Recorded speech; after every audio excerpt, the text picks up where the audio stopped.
And once again, we are not here to talk about that. We're here to talk about that guy who has been crushing the NCAA on the other side of the country, Léon Marchand of Arizona State. Right, Léon Marchand, 200-yard breaststroke NCAA record. He goes by Will Lacone's 6-year-old record of 147.91 with a 147.67. First of all, dude was out in a 24.37. Yeah, but that's not even the craziest part. At the 100, he was 51.7.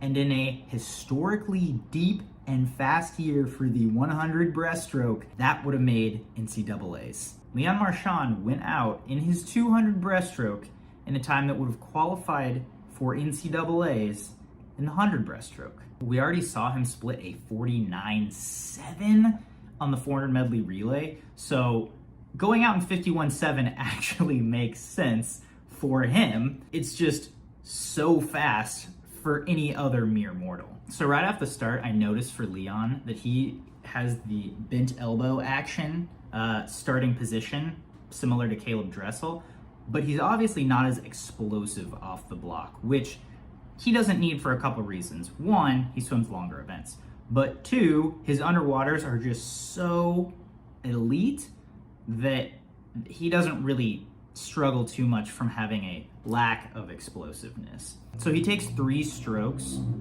on his first 25, and then he maintains 5 strokes throughout the entire rest of the race. After that first 25, he gets right into his 200 rhythm and never lets up. It looks like he could have done another 200 with that same exact stroke and stroke count. He gets off the wall so well, just as we've discussed before, and his pullouts are just as elite as his underwaters are. You can see that because he gets halfway across the pool on every single pullout. When I'm looking at Leon's breaststroke technique, his kick is extremely narrow, which is a huge part of why he's able to maintain his tempo and strokes so well. So you can see that he's just like a little water bug, staying on top of the water no matter what part of the stroke he's in. His catch is extremely wide, but he goes from all the way extended to all the way in so quickly and so powerfully that he's able to go from glide to glide super quick. Once again, adding to the fact that he stays on top of the water really well. Now, what's really interesting is on this last 25, he actually speeds up the first 3 strokes to get his tempo and rhythm up, and then stretches out the last 2 strokes.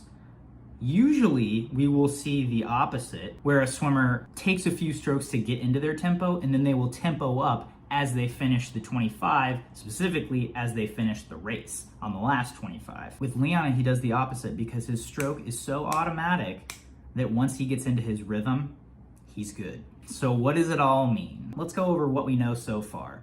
Léon Marchand broke 2 NCAA records at the Pac-12 championships this weekend, and he wasn't even fully rested. It was like a quick taper. So let's talk individual implications first. At this point, if you don't have Léon Marchand once again going 3 for 3 in individual events at the NCAAs, I think you're a crazy person. Once again, my predictions, 136 in the 200 IM, 329 in the 200 IM, and now, if he swims the 200 breast, 145. That feels really weird just saying it, but dude, come on. He's gonna taper, and he's gonna go really fast. But with Leon and Bob Bowman at the helm of that team, anything is possible. They might even dethrone Cal. I don't think that's gonna happen. But I'm just spitballing here. Let me know what you think in the comments below of where Arizona State is gonna place at these upcoming NCAAs and what the heck Leon is gonna go in his individual events. Thanks for watching. See you next time.